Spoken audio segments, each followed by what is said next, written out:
Be me, Alex, 31. Reliability engineer at a mid-sized logistics software company. We make a system that helps warehouses track trucks and loads so things don't turn into chaos. Boring graphs are my love language because boring graphs mean nobody is screaming into my phone.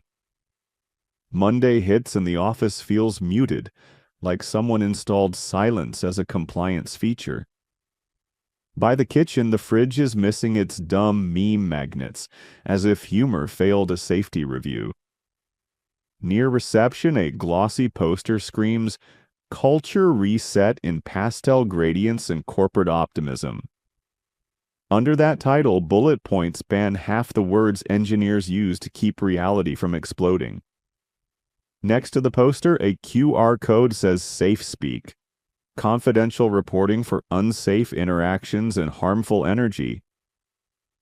Behind the espresso machine, the usual laughter is gone, replaced by careful breathing and soft footsteps. Down the hallway, Dan from Infra walks with eyes on the carpet, like the carpet can testify later.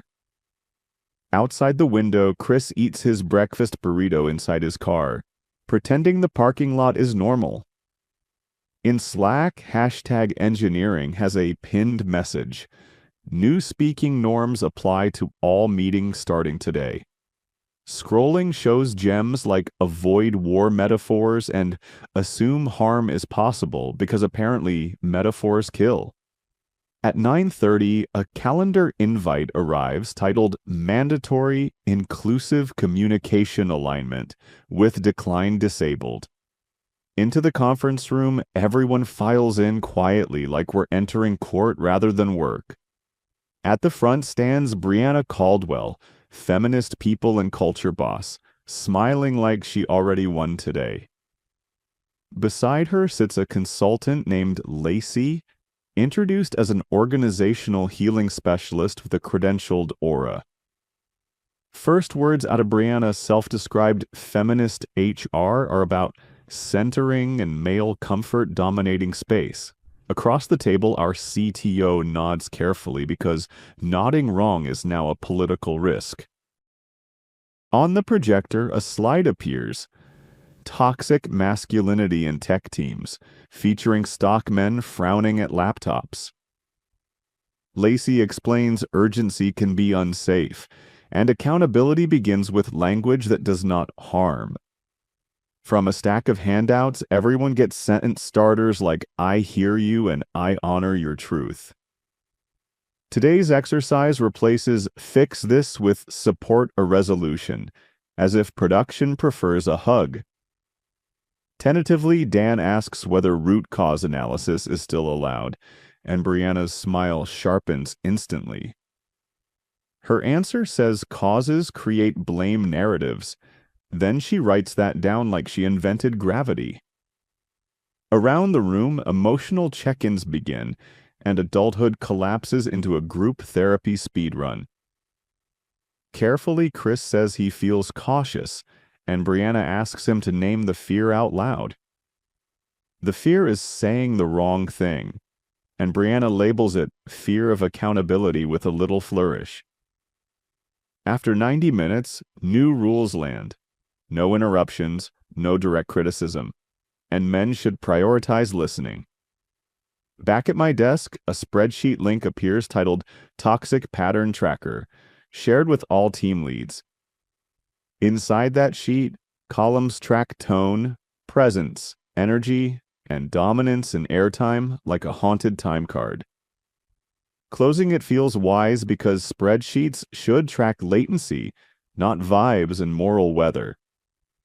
Later, our first incident review under the new norms turns facts into timid guests at a party. Someone describes a queue delay as emotional discomfort across stakeholders, and my jaw tightens hard. Mid-call, Brianna drops in uninvited to remind us not to catastrophize while graphs bleed red. By the end, nobody owns anything because the only output is a shared doc, titled Reflections and Next Steps. Through stand-ups, nobody challenges timelines anymore because challenging sounds like confrontation by default. On Jira, risky tickets sit unclaimed, while safe little chores get claimed instantly and celebrated loudly. Inside code reviews, comments switch from direct to ceremonial, full of perhaps and if you feel aligned. Whenever someone spots a bug, they message privately first, asking permission to point at reality. Around lunch, a new habit forms. Men eat separately, not from hate, but from risk management.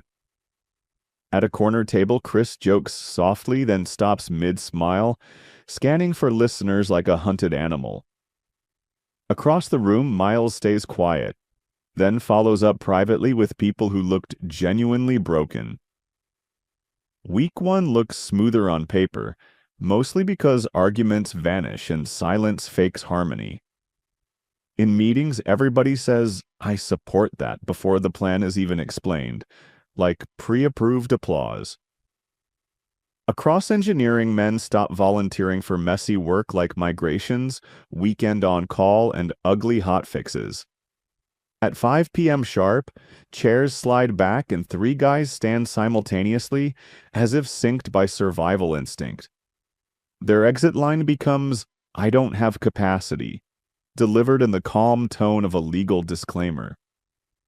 Meanwhile, Brianna celebrates reduced conflict as evidence the culture is healing and maturing.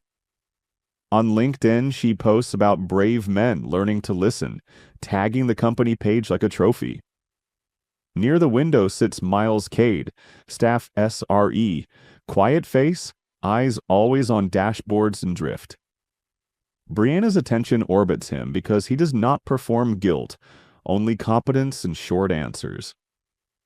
Soon, growth conversations appear on Miles's calendar, framed as exploring patriarchy's influence on conflict style.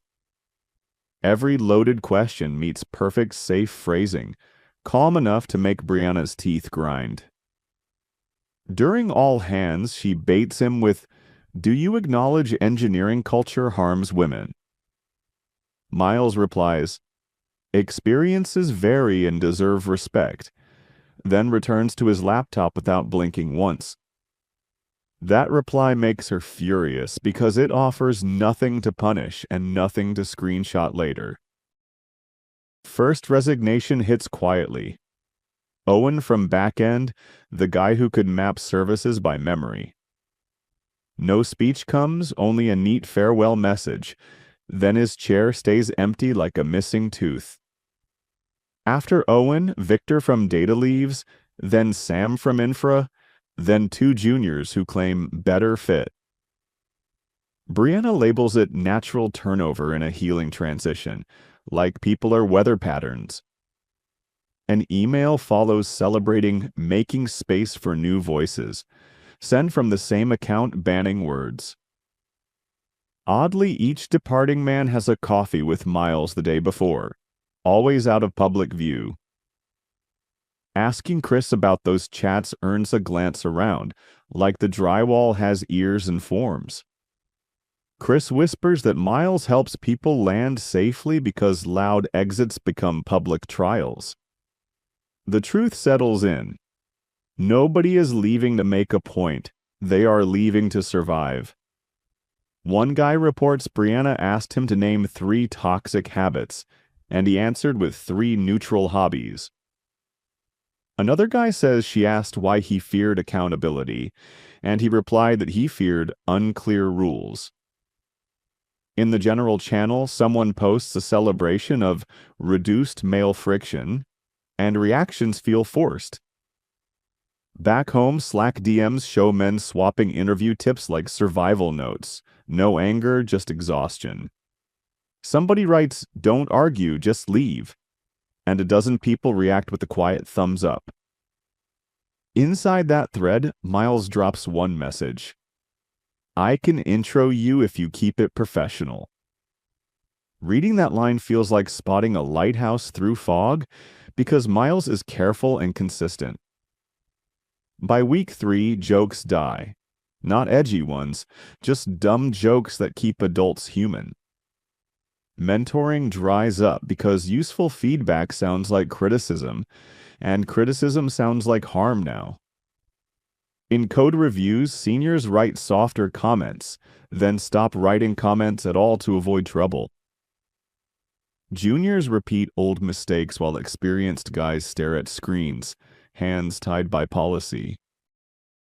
Next escalation arrives. Brianna introduces the allyship ladder, promotions tied to workshop attendance. Bonus points appear for interrupting male peers who display harmful patterns, basically a bounty system.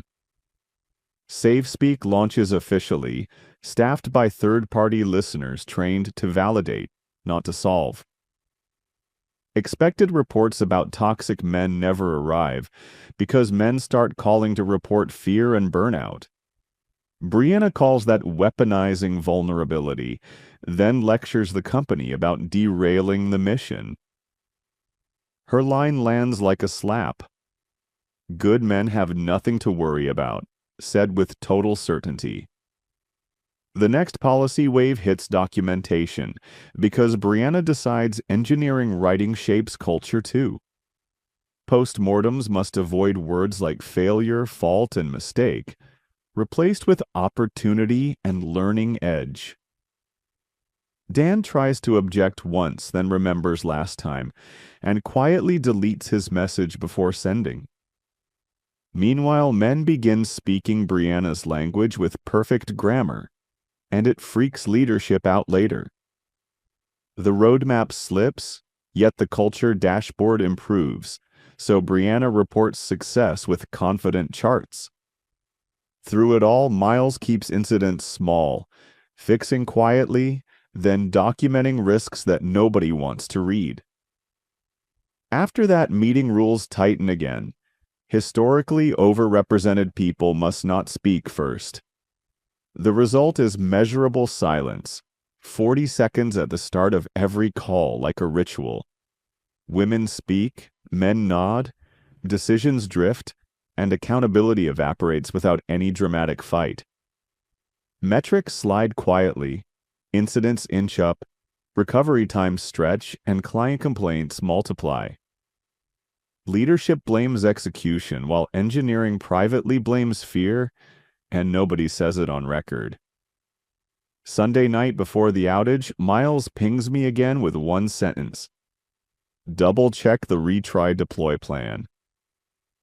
My reply asks why, and his reply says, because we removed the guardrails to avoid sounding negative. That joke is too sharp to be a joke, and it sticks in my head like a splinter. By Monday, I notice Miles carrying a small notebook, old school with names and dates and short notes. He never shows it in meetings, but he references it when offering help, like he's tracking invisible damage. At a desk near mine, a junior guy looks pale after a SafeSpeak call, and Miles quietly offers a walk. Later, that junior returns calmer, and I realize Miles is doing more HR than HR without a slide deck. Friday evening, a private message arrives from Miles asking for a quick call with just me. On that call, his voice stays steady, like he already chose a path and is informing me politely.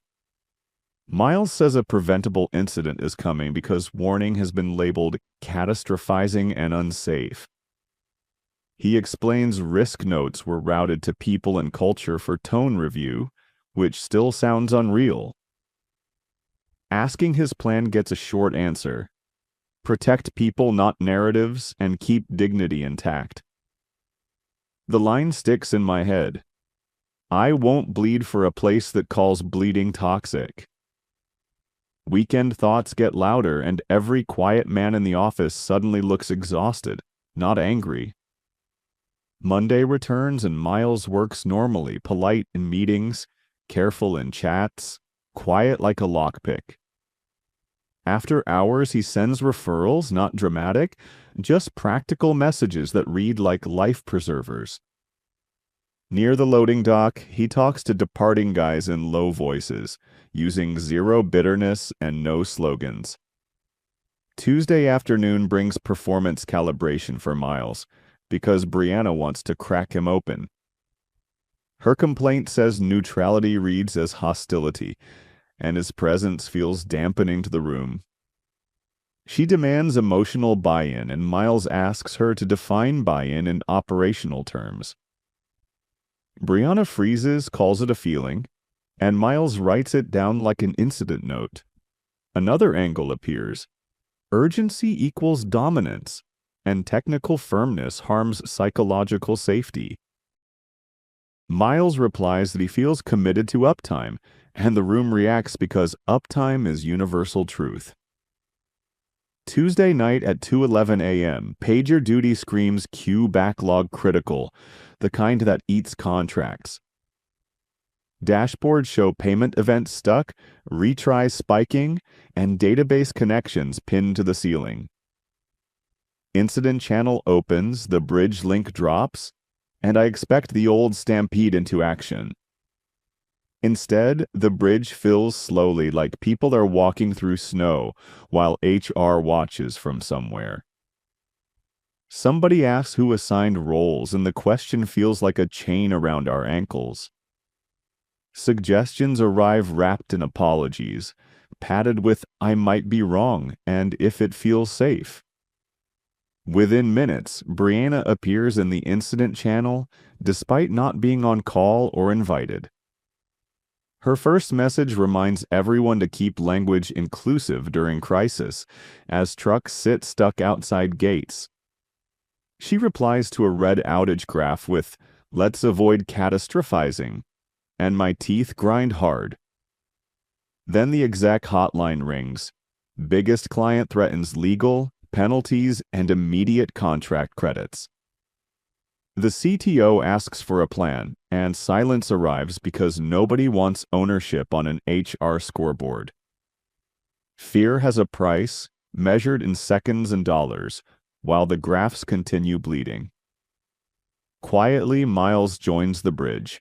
No drama, just his name and a calm breath in the audio. Half a minute passes, then he offers a clear path forward in simple, actionable steps. Block contention on the queue table is the culprit, triggered by retry logic from last week's deploy. His proposal swaps to the previous worker pool configuration while we apply a targeted fix safely. Brianna tries to interrupt, warning urgency creates unsafe pressure, and Miles answers, "Noted," calmly. Right after Miles outlines the fix on the bridge, he assigns roles anyway, despite the new culture rules. His tone stays calm, but he speaks in verbs. Dan, check locks. Chris, prep rollback. Nate, update client. Nobody argues because clarity feels like oxygen after weeks of fog and forced softness. Even the CTO follows Miles's lead, asking short questions and letting engineers answer without therapy padding. Brianna tries to reframe the commands as pressure, but the bridge ignores her, focused on not losing contracts. 10 minutes later, metrics turn and the incident channel fills with quiet relief messages and screenshots. After recovery, Miles thanks people by name, giving credit like he's stitching dignity back into the room. That moment matters because men have not heard clean respect at work in months, only curated praise.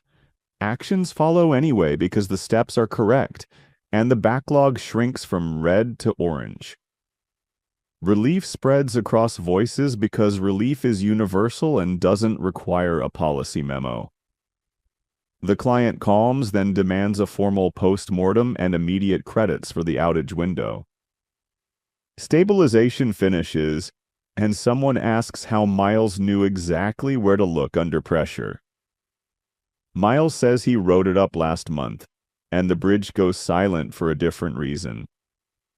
The CTO says he never saw any risk note, and Miles says it was forwarded for tone review. Brianna defends tone review as necessary culture work, like words matter more than downtime. On the client line, a tired ops director asks if we are serious, and shame hits my ribs. Morning arrives fast and the office fills with dread instead of coffee chatter. The war room sign is gone because war is banned, so leadership calls it the resolution space. In that room, the CEO asks why risk was not escalated, and Dan admits he didn't feel safe. Juniors admit they stopped asking questions because questions now look like disrespect or dominance. Chris admits he stopped mentoring because mentoring requires blunt feedback, and blunt is unsafe. Brianna calls it backlash, and the CEO calls it operational reality without raising his voice. Miles pulls up receipts, email chains, meeting notes, and the tone review requests that killed urgency. The room realizes the story was upside down because the process became the villain, not the people. Brianna pivots to Miles's patterns and he answers softly, "I did the work." That sentence lands heavy because it is the simplest truth in the whole building. Leadership demands a real post-mortem and real changes, while Brianna leaves furious and loud. In the hallway, her mutter floats back. Men always make it about themselves, and my chest tightens. Later that day, Miles gathers a small group in a side room, away from slides and observers. Dan shows up, Chris arrives, 2 back-end guys join, and Priya comes too, eyes tired but sharp. Miles says leadership might roll back language, but nobody can roll back trust already burned. He mentions an offer from Harbor Ledger, a competitor in the same space, known for blunt competence. Shock moves across faces because Harbor Ledger has a reputation for shipping fast and speaking plainly. Miles confirms he is leaving and adds a quiet promise. He is not going alone. His offer is simple. He will vouch for good workers, especially the men who kept doing hard tasks quietly. He makes it explicit that the lifeboat is for anyone who still does the work, including Priya. Priya's face softens because fairness sounds different when it is practiced instead of posted. Chris asks if Miles has been doing this for months, and Miles gives a small nod without pride. Loud complaints become public executions, Miles explains, so exits must be quiet and careful. The group sits with that truth because it matches every anxious moment of the past weeks. The week after the postmortem, Brianna starts fishing for a scapegoat because narratives need villains. She suggests Miles's urgency style contributed to stress, and the CTO stares like she's speaking another language. He refuses to sign unless he can write postmortems in plain language because clarity is his religion. Once his offer is locked, he starts pulling people gently, not with hype, but with honest guarantees. He tells each guy, "Your skills matter," and he tells each guy, "You won't be punished for being direct." Exit interviews become comedy because leaving men say, "I'm seeking alignment," and Brianna hears betrayal anyway. One departing engineer tells her, "I appreciate the growth journey," and she writes it down like proof of success. Behind her back, that same engineer texts Miles, "Thank you for the lifeline," and attaches a resume. Brianna senses control slipping, so she announces a new workshop called Recommitment to Safety. Her slide deck includes weaponization of competence, framing urgency as male dominance and harm. Men sit with blank faces, nodding like mannequins, giving her nothing to fight or report. Then Miles submits a clean resignation, 2 weeks' notice, no rant, no attack, just professionalism. The CEO calls him immediately with money, title, and promises, trying to stop the bleeding. Miles asks for trust, authority, and permission to speak plainly during fires without being tone policed. The CEO promises change, and Miles answers he hopes they succeed, then ends the call calmly. Word spreads fast because quiet guys pay attention when the quiet leader moves first. LinkedIn headers update across engineering, not with anger, but with calm new chapter announcements. Brianna sends an email about loyalty during transformation, implying leaving is harmful behavior. That email pushes fence sitters off the fence because threats never build loyalty or trust. Harbor Ledger announces Miles as head of reliability in a plain statement with no virtue language. Miles does not publicly recruit, instead answering DMs and asking for resumes one by one. Dan gets an offer within a week, then Chris, then two back-end guys who used to carry releases. A junior gets an offer with a real mentor assigned, and his shoulders lift like he found oxygen. Priya gets an offer too because Miles keeps promises and refuses to play gender games at all. Brianna calls it a boys' club, accusing men of punishing progress because she needs a villain. The CEO asks whether progress should feel like losing every adult who can fix production. Brianna says accountability has a cost, and the CEO stares like he finally understands that cost. Miles's last day arrives, and the office shifts into decision quiet rather than fear quiet. He walks the floor saying goodbye without bitterness, thanking people, wishing luck, staying human. At my desk, he asks if I'm coming. No pressure, just a straightforward question with respect. Conflict rises in me because leaving feels scary and staying feels like slowly forgetting myself. Miles says one sentence that lands like a manual for survival. Don't let them teach you to be useless. With one backpack, he leaves, traveling light like someone who planned to escape carefully. Brianna posts a farewell message about Miles's growth journey and holding space, and nobody reacts. Even the emoji people stay silent because everyone is tired of performing anything for her. Two more men resign the next morning, polite notes attached, personal reasons listed, gratitude included. Leadership scrambles because trust cannot be replaced with a job listing and a culture poster. Brianna keeps running workshops, tracking airtime, measuring energy, and calling emptiness peace. The product slips in quiet ways. Deadlines slide, bugs linger, clients grumble, morale thins out. Remaining men shrink their ambition into safe tasks because risk now equals accusation and paperwork. Priya says feedback finally feels like help, not judgment, and the lifeboat saved more than men. Quarterly all hands at my company turns into a performance about culture wins while revenue dips. Under his breath, the CEO calls the quieter office expensive, and nobody laughs because it's true. The final lesson settles as operations, not ideology. Fear is a tax, and it compounds daily. One night, Harbor Ledger's status page shows a clean post-mortem written in plain language and direct ownership. Miles's style is obvious in that clarity, and pride hits me like I watched a friend win freedom. A week later, my resume goes to Miles, with one line asking for a conversation about real work. His reply arrives fast, brief, and calm, inviting me to talk about ownership, reliability, and trust. The hero story was never revenge, just competence finding a place that it can live openly.